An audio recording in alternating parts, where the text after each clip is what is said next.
Stock bro ചാനലിലേക്ക് സ്വാഗതം. നാളത്തെ ബാങ്ക് നിഫ്റ്റിയുടെയും ഇമ്പോർട്ടൻറ്റ് ലെവലുകൾ നമുക്ക് നോക്കാം. ആ ഒരു ഏരിയകൾ മാർക്ക് ചെയ്ത് വെച്ചിട്ട് അവിടെ എത്തുമ്പോൾ ഞാൻ എങ്ങനെയാണ് എൻ്റെ ട്രേഡ് പ്ലാൻ ചെയ്യുന്നത് എന്നുള്ള ഡീറ്റെയിൽസ് നമുക്ക് നോക്കാം. അപ്പോൾ ആദ്യം തന്നെ നമുക്ക് നിഫ്റ്റിയിൽ നോക്കാം. അതിൻ്റെ ദിവസം ഇതിന് മുമ്പത്തെ ദിവസം നമ്മൾ മാർക്ക് ചെയ്ത ഏരിയയിൽ നിഫ്റ്റിയിലൊക്കെ അത്യാവശ്യം ബാങ്കിലൊക്കെ നന്നായിട്ട് മൂവ്മെൻറ്റം കാണിച്ചിട്ടുണ്ടായിരുന്നു. ആ ഒരു ട്രേഡൊക്കെ അത്യാവശ്യം നന്നായിട്ട് പ്രോഫിറ്റിലേക്ക് ആ ഒരു ട്രേഡ് അത്യാവശ്യം നന്നായി പ്രോഫിറ്റിലേക്കും പോയിട്ടുണ്ട്. അതുപോലെ നിഫ്റ്റിയിൽ നമ്മൾ മാർക്ക് ചെയ്തൊരു ഏരിയ ഉണ്ടായിരുന്നു, ഓഫ് സൈഡ് ലിക്വിഡിറ്റി ഉള്ള ഏരിയ. ആ ഒരു ഏരിയയിൽ നിന്ന് മാർക്കറ്റ് അത്യാവശ്യം താഴേക്ക് 100 പോയിൻ്റൊക്കെ നിഫ്റ്റിയിലും താഴേക്ക് വന്നിട്ടുണ്ട് അല്ലേ. നമ്മൾ മാർക്ക് ചെയ്ത ഏരിയ അത്യാവശ്യം വർക്ക് ചെയ്തിട്ടുണ്ട്. അപ്പോൾ ഇതുപോലെ നിങ്ങൾ വാച്ച് ചെയ്ത് നോക്കുക. ഞാൻ മാർക്ക് ചെയ്യുന്ന ഏരിയകളിൽ മാർക്കറ്റ് എങ്ങനെയാണ് റിയാക്ട് ചെയ്യുന്നത്. നോർമലി പ്രൈസ് ആക്ഷൻ അല്ലെങ്കിൽ സിമ്പിൾ പ്രൈസ് ആക്ഷനോ അല്ലെങ്കിൽ ഒരു ഇൻഡിക്കേറ്റർ വെച്ചിട്ടല്ല ഞാൻ ചെയ്യാറുള്ളത്. ഞാൻ പ്യുവർലി ആളുകളുടെ സ്റ്റോപ്പ് ലോസ് ഉള്ള ഏരിയകൾ കണ്ടുപിടിച്ചിട്ട് ലിക്വിഡിറ്റി ഏരിയ കണ്ടുപിടിച്ചിട്ട് അവിടെ ട്രേഡ് ചെയ്യുന്ന രീതിയാണ്. അപ്പോൾ എൻ്റെ ലൈവ് ട്രേഡ്സൊക്കെ കാണുന്നവർക്ക് അറിയാൻ പറ്റും. അപ്പോൾ നാളത്തെ ലെവലുകൾ നമുക്കൊന്ന് മാർക്ക് ചെയ്തൊക്കെ ഇമ്പോർട്ടൻറ്റ് ലെവലുകൾ. നാളെ നിഫ്റ്റിയിൽ നമുക്കൊരു ഇമ്പോർട്ടൻറ്റ് അപ്സൈഡിലേക്കുള്ള ലെവൽ എന്ന് പറഞ്ഞാൽ ഈ ഒരു ലെവൽ നിഫ്റ്റിയിൽ ഒരു അപ്സൈഡ് ലെവലാണ്. എങ്ങനെയാണെന്ന് വെച്ചാൽ മാർക്കറ്റ് ഇൻ കേസ് 24,363 മുകളിൽ ഓപ്പൺ ചെയ്യുകയാണെങ്കിൽ ഇവിടെ 24,240 എന്നുള്ള റേഞ്ചിൻ്റെ താഴേക്ക് മാർക്കറ്റ് വരികയാണെങ്കിൽ ഞാൻ അപ്സൈഡിലേക്കായിരിക്കും ട്രേഡ് പ്ലാൻ ചെയ്യുക.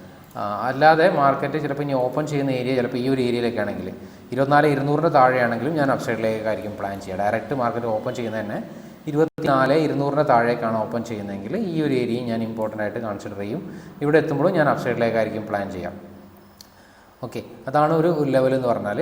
പിന്നെ ഇൻ കേസ് മാർക്കറ്റ് 24,200 താഴേക്ക് മാർക്കറ്റ് നാളെ താഴേക്ക് വരികയാണെങ്കിൽ പിന്നെ അടുത്ത ഡൗൺ സൈഡിലേക്കുള്ള എൻട്രി ഓപ്പർച്യൂണിറ്റി നോക്കുന്ന ഒരു ഏരിയ എന്ന് പറഞ്ഞാൽ ഒന്നുകിൽ ഈ ഒരു ഏരിയ ആയിരിക്കാം, 24,363 എന്നുള്ള റേഞ്ച് ആയിരിക്കും ഡൗൺ സൈഡിലേക്ക് പ്ലാൻ ചെയ്യുക. അതിൻ്റെ ഇടയിലാണെങ്കിൽ മാർക്കറ്റ് ട്രേഡ് അധികം പ്ലാൻ ചെയ്യൂല. പിന്നെ മാർക്കറ്റ് ഓപ്പൺ ചെയ്തതിന് ശേഷം നമുക്കൊരു ഹയർ ടൈം ഫ്രെയിമിൽ 5 മിനിറ്റ്സിലോ 15 മിനിറ്റ്സിലോ ഒക്കെ പിന്നീട് വരുന്നൊരു പ്രൈസ് ആക്ഷനിലും ലിക്വിഡിറ്റി ഏരിയ ഒക്കെ കണ്ടുപിടിച്ചിട്ട് അവിടെ പിന്നീട് ട്രേഡ് ചെയ്യുക. അപ്പോൾ മാർക്കറ്റ് ഓപ്പൺ ചെയ്യുന്നതിന് മുമ്പ് ഇതാണ് ലെവൽ.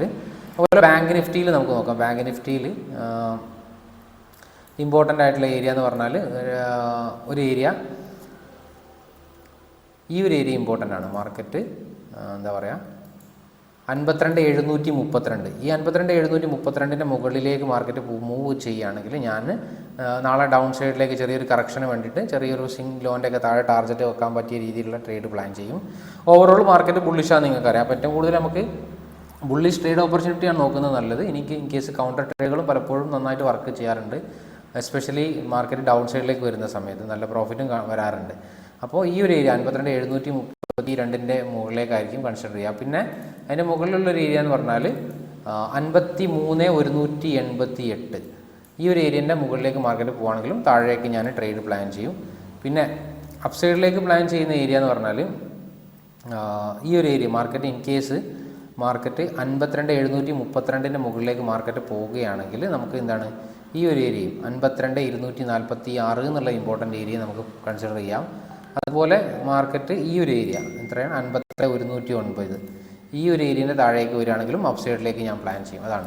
പിന്നെ അതിനുശേഷം മാർക്കറ്റ് ഓപ്പൺ ചെയ്തതിന് ശേഷം മാർക്കറ്റിൽ വരുന്ന 5 മിനിറ്റ്സ് 15 മിനിറ്റ്സ് ഒക്കെ പ്രൈസ് ആക്ഷൻ നോക്കിയിട്ട് ട്രേഡ് എടുക്കും. ഈ ഒരു ഏരിയ ഒന്നും ടച്ച് ചെയ്യുക അങ്ങനെ ഒന്നും വർക്ക് ചെയ്തിട്ടില്ലെങ്കിൽ ഇൻ കേസ് മാർക്കറ്റ് ലിക്വിഡിറ്റി ഏരിയകളൊന്നും മാർക്കറ്റിൽ എടുക്കാതെ മാർക്കറ്റ്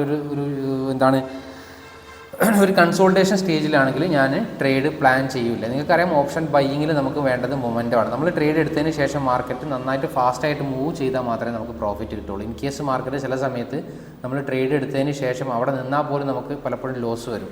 അപ്പോൾ അതുകൊണ്ട് നല്ല മൊമെൻ്റമുള്ള ഏരിയയിൽ എത്തുമ്പോൾ മാത്രമേ ഞാൻ ട്രേഡ് പ്ലാൻ ചെയ്യൂ. അല്ലാതെ ഞാൻ ബ്രേക്ക് ഔട്ട് ട്രേഡ് അല്ലെങ്കിൽ ഹൈ ബ്രേക്ക് ചെയ്യുമ്പോൾ മുകളിലേക്ക് അല്ലെങ്കിൽ ട്രെൻഡ് ലൈൻ ബ്രേക്ക് ചെയ്ത് കഴിയുമ്പോൾ താഴേക്ക് അങ്ങനെയൊന്നും ഞാൻ ചെയ്യാറില്ല. നോർമൽ പ്രൈസ് ആക്ഷൻ എല്ലാവരും ചെയ്യുന്ന ഒരു രീതി.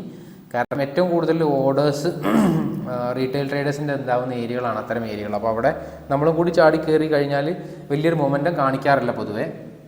ഒരു പ്രൈസ് ആക്ഷൻ മോശം എന്ന കാര്യമൊന്നുമല്ല ഞാൻ പറയുന്നത്. അപ്പോൾ പൊതുവേ പ്രൈസ് ആക്ഷനും വർക്ക് ചെയ്യും, പക്ഷേ കൂടുതൽ ട്രാപ്പിനാണ് ഏറ്റവും കൂടുതൽ ചാൻസ് വരാറുള്ളത്. അതുകൊണ്ട് ഞാൻ പറഞ്ഞതാണ്. ഏതായാലും ഇനി നമുക്ക് എന്താണ് നാളത്തെ ദിവസം നമുക്കിതുപോലെ മാർക്കറ്റിൻ്റെ ഞാൻ എടുക്കുന്ന ട്രേഡിങ് ഏരിയകളും കാര്യങ്ങളൊക്കെ പോസ്റ്റ് ചെയ്യാം. അതുപോലെ നാളെ ട്രേഡിംഗ് അവേഴ്സിലും നമുക്ക് പറയാം നമ്മളെ ഈ ഏരിയകൾ എങ്ങനെ വർക്ക് ചെയ്യണമെന്നൊക്കെ നിങ്ങളൊന്ന് ചെക്ക് ചെയ്ത് നോക്കാം. Okay, anyway thank you for watching. By.